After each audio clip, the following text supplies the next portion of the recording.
Vikramshila IAS coaching institute 14 बीघा ऋषिकेश। भारतीय संविधान और राज्य व्यवस्था कर रहे थे, उसमें हम थे कहां पर, भारतीय न्यायपालिका यानी द इंडियन जुडिशरी।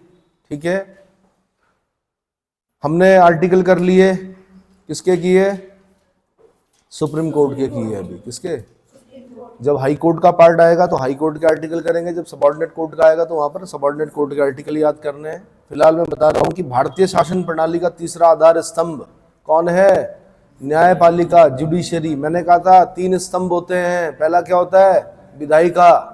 पहला स्तंभ कौन सा होता है, विधायिका। दूसरा होता है कार्यपालिका और तीसरा होता है न्यायपालिका। और एक चौथा स्तंभ भी होता है, उसको बोलते हैं मीडिया। ठीक है, यानी मीडिया या प्रेस, चौथा स्तंभ, चतुर्थ स्तंभ कहा जाता है उसको। ठीक है, फोर्थ पिलर। 3 पिलर कौन हो गए, विधायिका, कार्यपालिका, न्यायपालिका। तो तीसरा जो पिलर है वो न्यायपालिका है। भारत की शासन प्रणाली संघीय है। कभी कभी सिर्फ इतना ही क्वेश्चन पूछा जाता है कि भारत की शासन प्रणाली कैसी है, आंसर संघीय है। कैसी, अब संघीय न्यायपालिका जो होगी उसमें, संघीय जो शासन प्रणाली होगी उसमें न्यायपालिका का अलग स्वरूप होता है, लेकिन हमारी जो न्यायपालिका वो कैसी है, एकीकृत है। कैसी है, यानी इंटीग्रेटेड है। इस लाइन को याद कर लीजिए पहले, क्या होता है ये सब मैं डिटेल में बताऊंगा बाद में, कि संघीय का मतलब क्या होता है, एकीकृत न्यायपालिका क्या होती है। एकीकृत तो अभी क्लियर हो जाएगा आपका, यानी पूरे देश के लिए एक ही सर्वोच्च न्यायालय है। पूरे देश के लिए क्या है, इंटीग्रेटेड जब हम बोलते हैं ना, तो इसका मतलब ये हो गया पूरे देश के लिए एक ही सर्वोच्च न्यायालय है। केंद्र और राज्यों के लिए पृथक पृथक न्यायालय नहीं है, और ना ही विभिन्न न्यायालयों के मध्य शक्तियों का विभाजन है, ना ही। कभी कभी ऐसा भी क्वेश्चन पूछता है कि भारत में एकीकृत न्यायपालिका है, इंटीग्रेटेड क्या है, जुडिशरी है। इसका मतलब क्या हुआ, इसका मतलब ये हुआ कि पूरे देश के लिए एक ही सर्वोच्च न्यायालय है। केंद्र और राज्यों के लिए पृथक पृथक न्यायालय नहीं है, और ना ही विभिन्न न्यायालयों के मध्य शक्तियों का विभाजन है। ठीक है, भारतीय न्यायपालिका का जो संगठन है वो कैसा, शंकु के आकार का। शंकु का मतलब सबसे ऊपर जो शिखर है वहां पर कौन है, सर्वोच्च न्यायालय। कौन तो समझते हैं आप, कौन, कोनिकल है ना, तो सबसे ऊपर कौन है, सुप्रीम कोर्ट है। सुप्रीम कोर्ट से नीचे क्या हो गए, हाई कोर्ट हो गए। अच्छा, अभी मैंने कहा कि पृथक पृथक न्यायालय नहीं है केंद्र और राज्य के बीच में, मैंने कहा सुप्रीम कोर्ट नहीं है पृथक पृथक, सुप्रीम कोर्ट एक ही है। राज्यों में हाई कोर्ट्स हो सकते हैं, क्या हो सकते हैं, और फिर डिस्ट्रिक्ट में डिस्ट्रिक्ट कोर्ट होंगे, नीचे और जो होंगे क्या, मुंसिफ कोर्ट्स होंगे। लेकिन सबसे ऊपर कौन होगा, सुप्रीम कोर्ट होगा। उसके नीचे कौन होंगे, हाई कोर्ट होंगे। उसके नीचे कौन होंगे, सबऑर्डिनेट कोर्ट्स होंगे ना, डिस्ट्रिक्ट कोर्ट्स वगैरह। उसके नीचे फिर और जो मुंसिफ न्यायालय होंगे वो होंगे। ऐसे करते करते करते बहुत नीचे तक जब हम जाएंगे तो पंचायत अदालत होती हैं, न्याय पंचायतें भी होती हैं, थोड़ा उसके बारे में पढ़ेंगे, है ना। पर फिलहाल न्याय पंचायत को लास्ट में ले लेते हैं। क्या ले लेते हैं, यानी सबसे ऊपर सर्वोच्च न्यायालय, उसके बाद उच्च न्यायालय, उसके बाद जिला और सत्र न्यायालय, उसके बाद मुंसिफ न्यायालय, उसके बाद न्याय पंचायत। अगर मैं यूपीएससी का पेपर बना रहा होता या लोक सेवा आयोग का पेपर बना रहा होता तो मैं यहाँ से क्वेश्चन पूछता। इन्हीं को मैं क्या करता, आपसे पूछता कि ऊपर से नीचे के सही क्रम क्या है, क्या है। ये सबको पता है कि सुप्रीम कोर्ट सबसे ऊपर होगा, हाई कोर्ट उससे नीचे होगा। मैं विश्वास जीतता पहले आपका, क्या करता, और विश्वासघात कहाँ पे करता, मैं सबसे नीचे करता। कहाँ पर, समझ में आया। मैं क्या करता, मैं करता मुंसिफ न्यायालय को ऊपर ले लेता, जिला सत्र न्यायालय को नीचे ले लेता, और फिर हो सकता है न्याय पंचायत को भी इसके आसपास क्या कर देता। अब तब बोलता मैं आपको कि इनका सही क्रम लगाइए। यही तो करती है यूपीएससी, क्या करती है, ऊपर से नीचे। तो आपने याद करना भाई, सर्वोच्च न्यायालय भारत में एक ही है, उच्च न्यायालय 25 है हमारे, कितने, उसके नीचे उच्च न्यायालय के नीचे अधीनस्थ न्यायालय। अधीनस्थ न्यायालय का मतलब हो गया जिला और सत्र न्यायालय, जिला और सत्र न्यायालय। अच्छा, आपने सुना होगा कभी कभी कि कभी कभी हम डिस्ट्रिक्ट जज बोलते हैं, कभी कभी हम सेशन जज बोलते हैं, सुने हैं, आपने सुना है डिस्ट्रिक्ट जज और सेशन जज में क्या अंतर होता है। तो मैं बता देता हूं कि जब जज साहब क्या कर रहे होते हैं, सिविल मामले की सुनवाई कर रहे होते हैं, उस समय उनको डिस्ट्रिक्ट जज कहा जाता है। क्या कहा जाता है, सिविल मामले, समझ में आ रहे हैं, जमीन जायदाद झगड़े वगड़े जो होते हैं सिविल मामले। और जब क्रिमिनल आपराधिक मामलों यानी क्रिमिनल मैटर्स की सुनवाई कर रहे होते हैं तब उनको बोलते हैं सत्र न्यायाधीश। क्या बोलते हैं? सेशन जज कहा जाता है उनको। क्या कहा जाता है? वकील साहब हो सकते हैं कि क्या हो कि मैं सिविल का वकील हूं, मैं क्रिमिनल मैटर्स देखता हूं, लेकिन जज साहब सब जानते हैं, सिविल भी और क्या कैसा क्रिमिनल भी। तो समझ में आ गया? तो एक ही जज साहब क्या हो सकते हैं?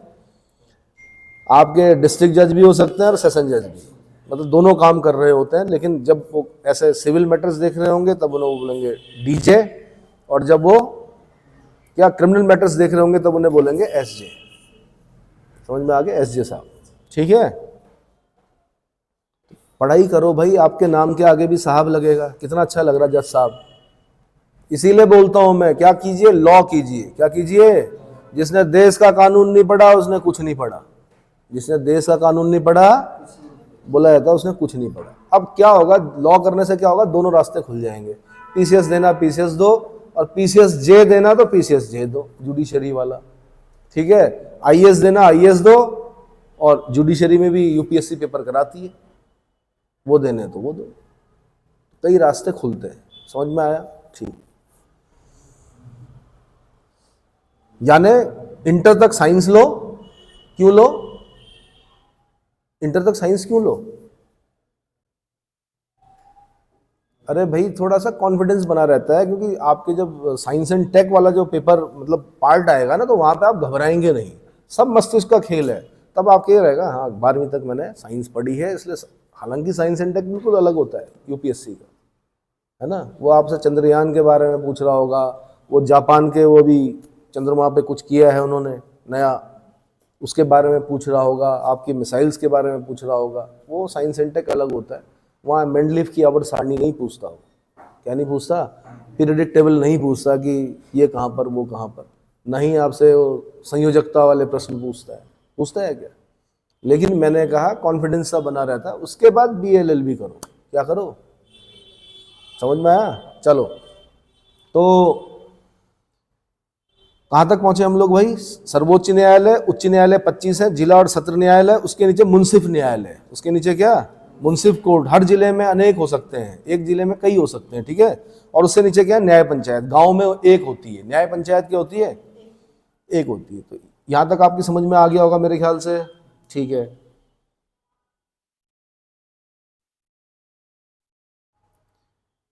अब जो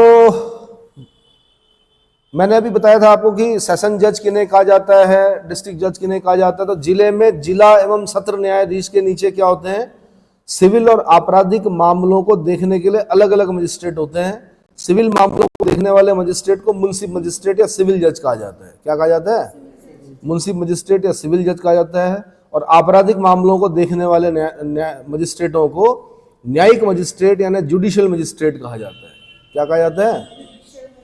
जुडिशियल मजिस्ट्रेट कहा जाता है। न्यायिक मजिस्ट्रेटों का प्रमुख मुख्य न्यायिक मजिस्ट्रेट CJM बोलते हैं भाई। CJM साहब आ गए, सुना है? CJM कोर्ट क्या बोलते हैं? यानी चीफ जुडिशियल मजिस्ट्रेट होता है। क्या होता है? ये पता था आपको बालिके? पहले से पता था जो मैंने एक्सप्लेनेशन दिया? ठीक है, आप न्यायालय में रही हो तो इसलिए पूछ रहा हूँ, है ना।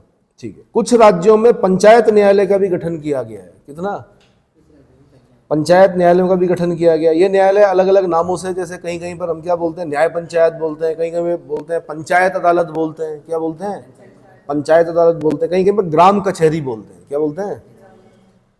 अच्छा, विभिन्न राज्यों में कार्य कर रही उत्तर प्रदेश भारत का ऐसा पहला राज्य है जिसने पंचायत राज अधिनियम 1947, यहाँ पे इंपॉर्टेंट हो गया, क्वेश्चन बना हुआ है यहाँ पे, उत्तर प्रदेश में क्वेश्चन पूछा हुआ है कि उत्तर प्रदेश भारत का ऐसा पहला राज्य है जिसने पंचायत राज अधिनियम 1947 के तहत न्याय पंचायत का गठन किया था। तो क्वेश्चन यही पूछा उन्होंने कि पहला राज्य जिसने न्याय पंचायत का गठन किया वो कौन सा है? आंसर उत्तर प्रदेश है। कौन सा है? उत्तर प्रदेश है, ठीक है। किस एक्ट के तहत? पंचायत राज अधिनियम 1947। क्लियर हो गया? ठीक है। इसमें कुल 5 सदस्य होते हैं जो जिलाधिकारी द्वारा जिला न्यायाधीश के साथ विचार विमर्श करके ग्राम सभा सदस्यों में से ही नामित किए जाते हैं अथवा पंचायत समिति द्वारा निर्वाचित होते हैं। किसके? पंचायत समिति द्वारा निर्वाचित होते हैं। बाकी अनिल कपूर जी की पिक्चर देखी होगी आपने, एक साफा रखते हैं, या आपने देखी है? तो वही है वो, पंच प्यारे है ना, पंच होते हैं जिसमें मतलब न्याय करना है। क्या करना है? गांव में बड़ी प्रतिष्ठा होती है, या फिर आपने रजनीकांत जी की देखी होगी, उसमें भी ऐसा ही कुछ सिस्टम है, एक साफा रखा रहता है, न्याय करते हैं। और न्याय के लिए वो न्यायार्थ तो बंधु को भी दंड देना धर्म है, भाई भी अगर गलती करेगा तो उसको भी क्या गांव निकाला। समझ में आ रहा है? तो यहां से समझना आपने कि क्या चीजें होती हैं, ठीक है। चलो जी, कुल 5 सदस्य होते हैं, तो जिलाधिकारी द्वारा, किसके द्वारा? डिस्ट्रिक्ट मजिस्ट्रेट द्वारा, किसके साथ? जिला न्यायाधीश, जिलाधिकारी द्वारा जिला न्यायाधीश यानी डिस्ट्रिक्ट जज के साथ विचार विमर्श करके ग्राम सभा में से नामित किए जाते हैं, अथवा पंचायत समिति द्वारा निर्वाचित होते हैं। पंचायत समिति द्वारा निर्वाचित होते हैं। क्या नाम है उस पिक्चर का? बुलंदी। बिल्कुल, देखें उसको, ठीक है। न्याय पंचायत आपराधिक तथा सिविल के छोटे मामलों की सुनवाई करती है। जिले के प्रत्येक प्रखंड में एक न्याय पंचायत स्थापित की जाती है। इसके इन सब के अतिरिक्त देश के विभिन्न अधिकरण भाई ट्रिब्यूनल्स, ये आपने एक अलग पार्ट पढ़ना है ट्रिब्यूनल्स वाला। हाँ जी, किस पार्ट में है ट्रिब्यूनल्स? 14A में है। किस में है? 14 में क्या है? संविधान के भाग 14 में क्या है? अरे भाई, जिस चीज की तैयारी कर रहे हो वही है, यूपीएससी, राज्य लोक सेवा आयोग, संयुक्त राज्य लोक सेवा आयोग, आर्टिकल 315 नहीं है क्या? तो भाग 14 कहां से कहां तक है?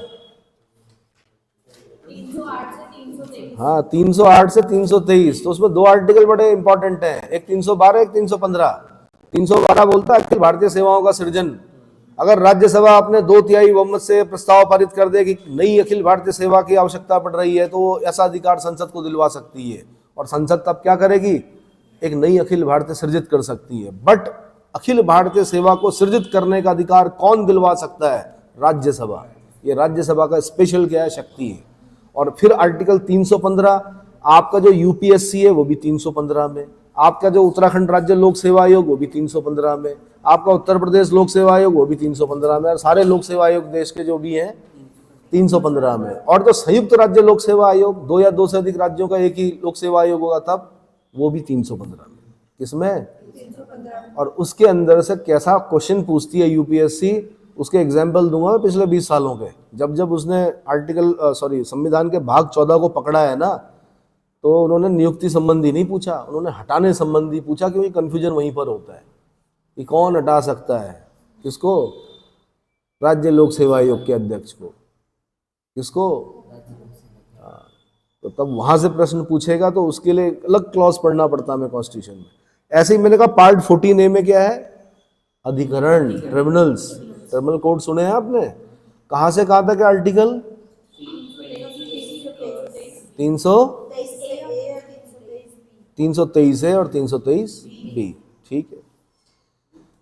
तथा आयोग भी, अधिकरण और आयोग भी स्थापित किए गए हैं, जो पारस्परिक न्यायालय तो नहीं है, किंतु विधिक प्रक्रिया के अनुसार विवादों को निपटाने का ही कार्य करते हैं। अरे भाई, माना आप आईएएस हो, माना आप क्या हो? मेरे से ऐसे बोलो कि माना क्यों बोल रहे हो सर? हम हैं आने वाले समय के, क्या है? इतना कॉन्फिडेंस रखो ना अपने अंदर, टोको मेरे को जब मैं बोल रहा हूं कि माना क्या हुआ? लेट हुआ। मान क्यों रहे हो? ऐसे बोलो आने वाले समय का आईएएस है सर, माना नहीं, मुझे टोका करो ऐसी जगह पे, ठीक है? तो चलो जी, माना आप आईएएस हो, हाँ ठीक है। और आपकी सीनियरिटी को क्या कर दिया गया है? दिक्कत कर दी गई है। आपके जूनियर को आपके ऊपर बिठा दिया गया है। ये आपके आयु संबंधी विवाद हो गया है, या कोई जब नियुक्ति हो रही थी 1-2 दिन कुछ गड़बड़ हो गया, कहाँ जाओगे?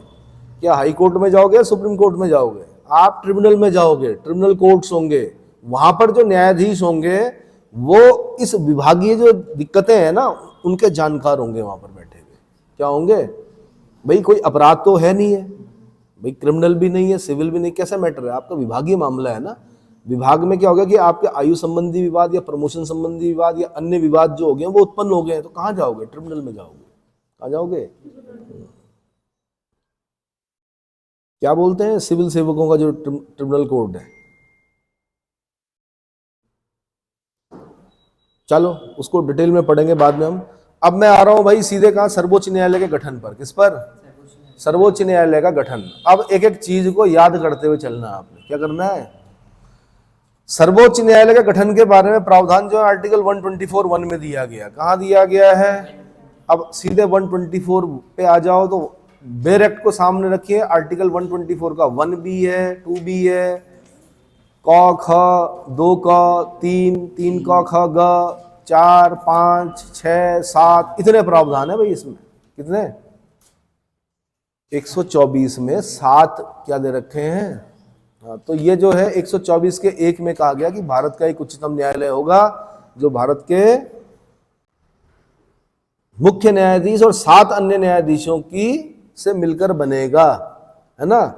तो मैंने कहा जब शुरू में बना सुप्रीम कोर्ट तो उस समय एक मुख्य न्यायाधीश थे और 7 अन्य न्यायाधीश थे। कितने थे भाई? 1+7 थे। अब बढ़ते बढ़ते बढ़ते कितने, अब मैं बीच में नहीं जा रहा हूं कि इससे जी 13 हो गए, फिर 17 हो गए, फिर 25 हो गए। मैं सीधे अभी में आ रहा हूं कि अभी कितने हैं? 33 है। कितने हैं वर्तमान में? उच्चतम न्यायालय में कुल न्यायाधीशों की संख्या 34 है, जिसमें मुख्य न्यायाधीश भी सम्मिलित है, यानी 1+33। 1+ बीच का पढ़ के फायदा नहीं है कि कब कब बढ़ाएंगे, कभी नहीं पूछेगा आपसे, ठीक है। बस इतना पूछेगा शुरू में कितने थे? 1+7 थे। वो 1 कौन थे? अरे मुख्य न्यायाधीश का नाम उनकी माता जी ने कोई नाम रखा होगा। हीरालाल जे कानिया, हीरालाल जे कानिया पहले मुख्य न्यायाधीश कौन थे हमारे?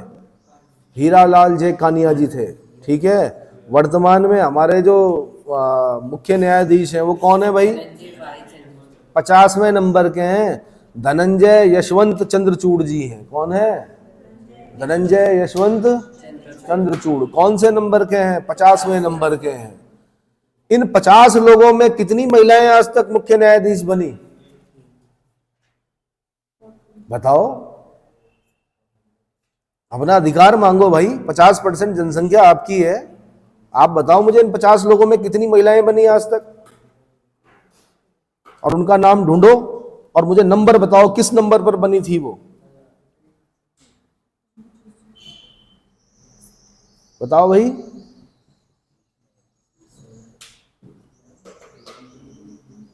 कहीं दिख रहा है महिला का नाम?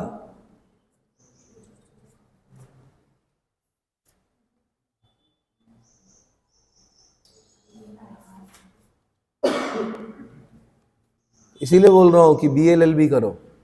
क्या करो? लॉ करो। क्या करो भाई? और बदलो इतिहास। चलो। अरे भाई समझ में आ गया आपके? कहीं दिख रहा है? उच्चतम न्यायालय की न्यायाधीश जरूर रही है, लेकिन चीफ जस्टिस ऑफ इंडिया महिला रही है कोई? आज तक नहीं रही कोई। 50 लोग हो चुके हैं। चलो।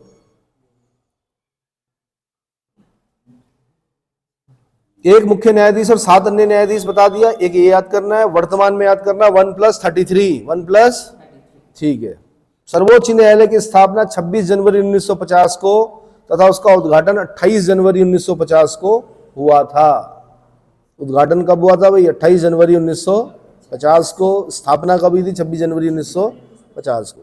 सर्वोच्च न्यायालय का स्थान, सर्वोच्च न्यायालय का, सीधे आर्टिकल 130 पे जाते हैं हम, और 130 पर हम पढ़ते हैं कि स्थान, ठीक है। सर्वोच्च न्यायालय दिल्ली में स्थित है। कहां पर है? नई दिल्ली में स्थित है, किंतु वह अन्य किसी स्थान पर सुनवाई कर सकता है यदि मुख्य न्यायाधीश राष्ट्रपति के अनुमोदन से ऐसा स्थान सुनवाई के लिए नियत करते हैं तो। आर्टिकल 130 में लिखा हुआ, और ऐसा किया है सुप्रीम कोर्ट ने एक बार हैदराबाद में और एक बार श्रीनगर में। क्या? एक बार हैदराबाद और एक बार श्रीनगर में सर्वोच्च न्यायालय ने अपनी ऐसी बैठकें की हैं। ज्यादा सफल नहीं रही बैठकें, इसलिए फिर दोबारा नई दिल्ली। फिर न्यायाधीशों की योग्यताएं, न्यायाधीशों की आर्टिकल 124 के 3 में दे रखी योग्यताएं। कहां दे रखी है भाई? 124 के 3 में दे रखी है। क्या योग्यता है? आर्टिकल 124(3) के अनुसार सर्वोच्च न्यायालय का न्यायाधीश बनने के लिए कुछ योग्यताएं होनी चाहिए। उसमें पहली योग्यता भारत का नागरिक हो, नंबर 1। भारत का नागरिक हो। नंबर 2, वह एक या अधिक उच्च न्यायालयों में लगातार कम से कम 5 वर्ष तक न्यायाधीश के रूप में कार्य कर चुका हो। मैंने आपको जब मैं हाई कोर्ट के बारे में भी बता रहा था तो हाई कोर्ट और सुप्रीम कोर्ट में यही अंतर है कि वहां पर हम 10-10 पढ़ते हैं। क्या पढ़ते हैं? 10-10 मतलब अब जो मैं जैसे यहाँ पे 5 पढ़ रहा हूँ, अगले में 10 पढ़ूंगा। जैसे मैं बोल रहा हूँ वह एक या अधिक उच्च न्यायालय में लगातार कम से कम 5 वर्ष तक न्यायाधीश के रूप में कार्य कर चुका हो, और फिर बोल रहा हूँ मैं वह एक या अधिक उच्च न्यायालय में लगातार कम से कम 10 वर्षों तक अधिवक्ता या एडवोकेट रह चुका हो। और जब हम हाई कोर्ट पढ़ेंगे तो वहां पे हम पढ़ेंगे कि 10 वर्ष तक न्यायाधीश रह चुका हो विभिन्न न्यायालयों में, यानी उच्च न्यायालय से नीचे के जो डिस्ट्रिक्ट कोर्ट या अन्य न्यायालय जो होते हैं वहां पर 10 वर्ष से अधिक तक लगातार क्या रह चुका हो? न्यायाधीश रह चुका हो, और 10 वर्ष तक अधिवक्ता रह चुका हो। कहाँ? हाई कोर्ट में। तब तो हाई कोर्ट के जज बनेंगे वो। लेकिन यहां पर क्या है? 5 वर्ष तक न्यायाधीश, एक या अधिक उच्च न्यायालय में लगातार कम से कम 5 वर्ष तक न्यायाधीश के रूप में कार्य कर चुका हो, वह एक या अधिक उच्च न्यायालय में लगातार, उच्च न्यायालय में लगातार कम से कम 10 वर्ष तक अधिवक्ता एडवोकेट रह चुका हो, और जो चौथा है वो बड़ा इंटरेस्टिंग है कि राष्ट्रपति की राय में पारंगत विधिवेत्ता हो। क्या हो? राष्ट्रपति की राय में पारंगत विधिवेत्ता हो, यानी डिस्टिंग्विश्ड ज्यूरिस्ट हो। क्या हो? ठीक है भाई। मुख्य न्यायाधीश की नियुक्ति के संबंध में प्रावधान कहाँ दिए गए? तो 124 के 2 में दिए गए हैं। कहाँ दिए गए हैं? 124 के 2 में दिए गए। सर्वोच्च न्यायालय के मुख्य न्यायाधीश तथा अन्य न्यायाधीशों की नियुक्ति कौन करता है? राष्ट्रपति करता है। कहाँ लिखा हुआ? ठीक है। सर्वोच्च न्यायालय के न्यायाधीशों की नियुक्ति के बारे में प्रावधान 124(2) में दिया गया है। इसमें कहा गया है कि राष्ट्रपति उच्चतम न्यायालय के और उच्च न्यायालय के ऐसे न्यायाधीशों से परामर्श यानी कंसल्टेशन करने के पश्चात जिनसे परामर्श करना वह आवश्यक समझे, उच्चतम न्यायालय के प्रत्येक न्यायाधीश को नियुक्त करेगा। क्या करेगा? ठीक है भाई। अतः स्पष्ट है कि संविधान में मुख्य न्यायाधीश की नियुक्ति के लिए कोई पृथक प्रावधान नहीं है, वरन प्रत्येक न्यायाधीश की नियुक्ति के लिए ही एक प्रक्रिया दी गई है। संविधान के लागू होने पर प्रक्रिया से हटकर उच्चतम न्यायालय के वरिष्ठतम न्यायाधीश को मुख्य न्यायाधीश के पद पर नियुक्त किए जाने की प्रथा विकसित हुई, जो 1973 तक निर्बाध रूप से चलती रही। एक गड़बड़ हो गया था। एक न्यायमूर्ति थे जाफर इमाम, वो लकवे के शिकार हो गए थे, इसलिए उनके स्थान पर पीवी गजेंद्र गढ़कर को मुख्य न्यायाधीश नियुक्त किया गया था। 1973 में एक गड़बड़ और हुई। 1973 में केशवानंद भारती के मामले में निर्णय दिए जाने के कुछ घंटों के पश्चात अप्रत्याशित रूप से कौन थी प्रधानमंत्री? भाई थी बोला मैंने तो, इंदिरा जी थी। इंदिरा गांधी जी के समय में 1973 में केशवानंद भारती मामले में निर्णय दिया, और निर्णय एक तरह से सरकार के समझ लो विरुद्ध था, पक्ष में नहीं भाई। पक्ष में होता तो फिर तो प्रमोशन, हालांकि मुझे ऐसा नहीं बोलना चाहिए, पर क्या हुआ कि अप्रत्याशित रूप से 3 न्यायाधीश, न्यायमूर्ति JS सेलेट, KS हेगड़े और AN ग्रोवर को की वरिष्ठता का उल्लंघन करके न्यायमूर्ति अजीत नाथ रे को, किसको? यानी चौथे नंबर पे जो थे ना, उनको बाकी 3 के ऊपर क्या कर दिया? बिठा दिया गया। अजीत नाथ रे को मुख्य न्यायाधीश नियुक्त कर दिया गया। तत्कालीन मुख्य न्यायाधीश MM सीकरी की अध्यक्षता वाली 13 न्यायाधीशों की अब तक की सबसे बड़ी संवैधानिक पीठ, ये भी याद कीजिए, अब तक की सबसे बड़ी संवैधानिक पीठ में कितने न्यायाधीश बैठे थे? 13 न्यायाधीश। अध्यक्ष कौन थे? मुख्य न्यायाधीश MM सीकरी। सरकार के विरुद्ध निर्णय दिया था। क्या दिया था? अब भाई नियम यह था कि वरिष्ठतम न्यायाधीश को ही क्या किया जाएगा? सॉरी, वरिष्ठतम जो न्यायाधीश है वही चीफ जस्टिस ऑफ इंडिया बनेगा। लेकिन क्या हो गया? 3 लोगों के ऊपर चौथे व्यक्ति को बिठा दिया गया, अजीत नाथ रे को। अब क्या हुआ?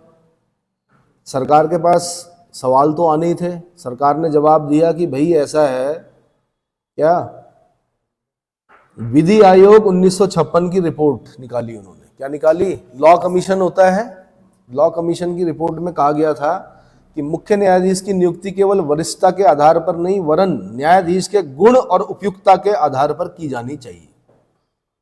इसका मतलब अगर आपने सरकार के पक्ष में निर्णय दिया तो आप गुणी हो, और अगर आपने सरकार के विरुद्ध निर्णय दे दिया तो आप अवगुणी हो, और आपको मुख्य न्यायाधीश बनने का अवसर नहीं दिया जाएगा। यही तो मतलब हुआ। चलो जी, तो विधि आयोग 1956 की रिपोर्ट का हवाला दिया गया। मुख्य न्यायमूर्ति की नियुक्ति केवल वरिष्ठता के आधार पर नहीं वरन न्यायाधीशों के गुण और उपयुक्तता के आधार पर की जानी चाहिए। इस अपवाद को दोहराते हुए 1977 में न्यायमूर्ति A.R. खन्ना की वरिष्ठता का उल्लंघन करके न्यायमूर्ति M.H. वेग को भारत का मुख्य न्यायाधीश नियुक्त किया गया। किसको? M.H. वेग को भारत का मुख्य न्यायाधीश नियुक्त किया गया।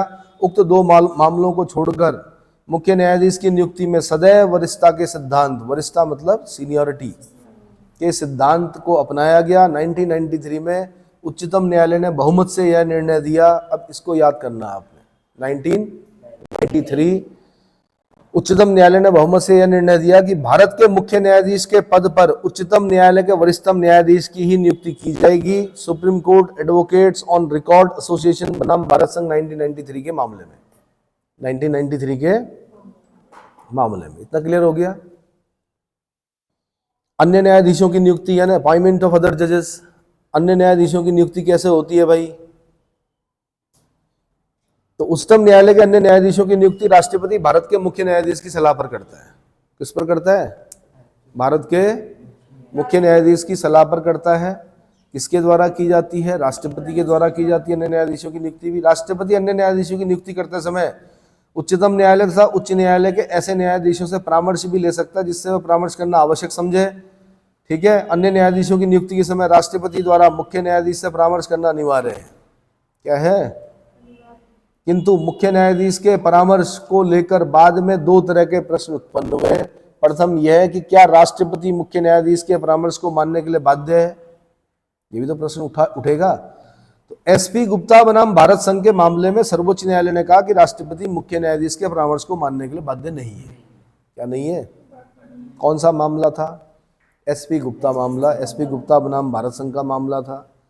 परंतु supreme court advocates on record बनाम भारत संघ 1993 9 न्यायाधीशों की खंडपीठ के मामले में सर्वोच्च न्यायालय ने अपने उस निर्णय को, उक्त निर्णय को पलटते हुए कहा कि उच्चतम न्यायालय या उच्च न्यायालयों में किसी न्यायाधीश की नियुक्ति भारत के मुख्य न्यायाधीश की राय से ही की जा सकती है। चीफ जस्टिस ऑफ इंडिया की राय से ही की जा सकती है, अन्यथा नहीं। मुख्य न्यायाधीश 2 वरिष्ठतम न्यायाधीशों से परामर्श करके अपने राय देगा। मुख्य न्यायाधीश भी अकेले नहीं देगा, 2 वरिष्ठतम न्यायाधीशों से परामर्श करके अपनी राय देगा। 2 वरिष्ठतम न्यायाधीशों से परामर्श करके अपनी राय देगा। दूसरा प्रश्न यह था कि क्या राष्ट्रपति मुख्य न्यायाधीश द्वारा अन्य न्यायाधीशों से परामर्श किए बिना भेजी गई सिफारिश को मानने के लिए बाध्य है? तो आर्टिकल 143 के अधीन इस प्रश्न पर राष्ट्रपति द्वारा उच्चतम न्यायालय से सलाह मांगी गई। 9 न्यायाधीशों की संवैधानिक पीठ ने अपनी सलाह में कहा कि परामर्श प्रक्रिया का पालन किए बिना दी गई सिफारिश मानने के लिए राष्ट्रपति बाध्य नहीं है। समझ में आया? परामर्श प्रक्रिया का पालन किए बिना, यानी 2 वरिष्ठतम न्यायाधीशों से परामर्श करना पड़ेगा। किसको? चीफ जस्टिस ऑफ इंडिया को। उसके बाद ही वो राष्ट्रपति को क्या कर सकता है? राय दे सकता है। ठीक है। न्यायालय से परामर्श प्रक्रिया को और विस्तृत करते हुए कहा कि उच्चतम न्यायालय के न्यायाधीशों की नियुक्ति के मामले में भारत के मुख्य न्यायमूर्ति को उच्चतम न्यायालय के 4 वरिष्ठतम न्यायाधीशों के समूह, एक कॉलेजियम ऑफ 4 सीनियर मोस्ट जजेस, कॉलेजियम ऑफ 4 सीनियर मोस्ट जजेज से परामर्श करके ही अपनी सिफारिश राष्ट्रपति को भेजनी चाहिए। 1993 के निर्णय में सिर्फ 2 वरिष्ठतम न्यायाधीशों के परामर्श आवश्यक था। वरिष्ठतम न्यायाधीश अपना परामर्श लिखित रूप में न्यायाधीश को देंगे। क्या देंगे? ठीक है भाई। तो अब बोल दिया गया भाई 4 वरिष्ठतम न्यायाधीशों के समूह, ए कॉलेजियम ऑफ 4 सीनियर मोस्ट जजेस। संविधान पीठ ने यह भी कहा कि उच्च न्यायालयों में न्यायाधीशों की नियुक्ति एंड अपॉइंटमेंट के मामले में, अब मैं हाई कोर्ट पे आ गया हूं। किस पे आ गया हूं? हाई कोर्ट पे। उच्च न्यायालयों में न्यायाधीशों की नियुक्ति के मामले में उच्चतम न्यायालय को केवल 2 वरिष्ठतम न्यायाधीशों की सलाह लेना आवश्यक है, किंतु स्थानांतरण, ट्रांसफर के मामले में, किसके मामले में? स्थानांतरण के मामले में उच्चतम न्यायालय के 4 वरिष्ठतम न्यायाधीशों के अतिरिक्त जिन उच्च न्यायालय के न्यायाधीश स्थानांतरित या पदारूढ़ होंगे उनके मुख्य न्यायाधीशों से परामर्श करना होगा। किसको? कहाँ होता है स्थानांतरण? सुप्रीम कोर्ट, हाई कोर्ट के जजेस का। सुप्रीम कोर्ट के जज तो नहीं होते ट्रांसफर, सुप्रीम कोर्ट तो एक ही है। हाई कोर्ट के जज को अगर हमने भेजना है, हमारा नैनीताल से उत्तर प्रदेश भेजना है, किस आर्टिकल से हमने, मतलब आर्टिकल पूछ रहा हूं मैं आपसे, 222 चेक कीजिए, आर्टिकल 222 में है।